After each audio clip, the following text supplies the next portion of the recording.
ప్రభునందు ప్రియులైన మీకందరికీ యేసు క్రీస్తు ప్రభువారి నామములో శుభవందనాలు తెలియజేస్తూ ఉన్నాం.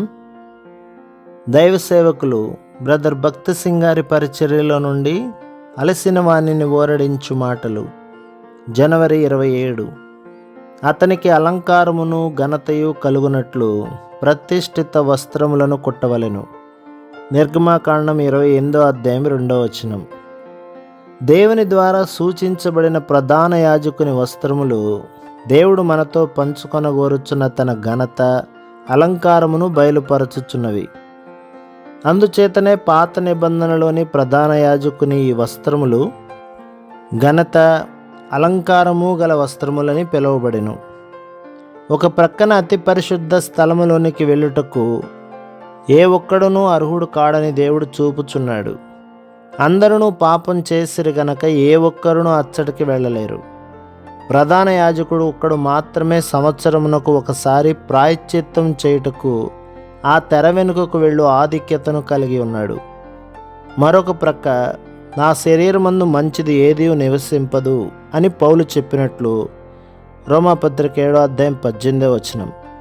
మన పాపములను బట్టి మనము పూర్తిగా పాడైపోయినను మనము ఘనత అలంకారము గలవారంగా కావాలనని దేవుడు కోరుచున్నాడని ఘనత అలంకారము గల ప్రధాన యాజకుని వస్త్రముల ద్వారా ఆయన బయలుపరచుచున్నాడు.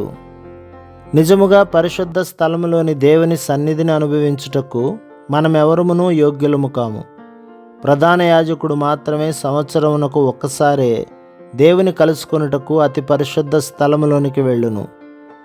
ఈ వస్త్రముల ద్వారా మన సంతోషం మరియు మన ప్రేమ ఎలాగున సంపూర్ణం కాగలదో, పాపం ద్వారా వచ్చిన మన దిగంబరత్వము ఎలాగున కప్పబడగలదో, మరియు దేవుని సన్నిధిలో ఎలాగున మనము మహిమాయుక్తముగా ఉండగలము అని దేవుడు బయలుపరచుచున్నాడు.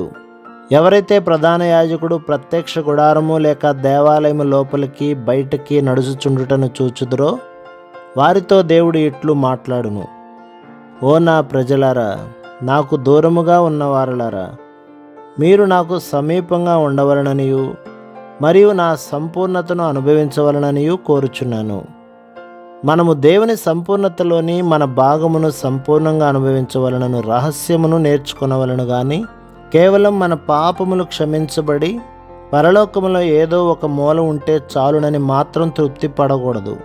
దీనిని మనము విశ్వాసము ద్వారా నేర్చుకొనవలను. ప్రభువైన యేసు క్రీస్తే ఘనత అలంకారమైన నా వస్త్రం. ఆయన యందు ఈ 7 వస్త్రములు చూడగలము గనక మనము అత్యధికంగా ఆయన సంపూర్ణతతో నింపబడగలము. ప్రభు మిమ్మును మీ కుటుంబములను మీ సంఘములను దీవించి ఆశీర్వదించునుగాక. ఆమేన్.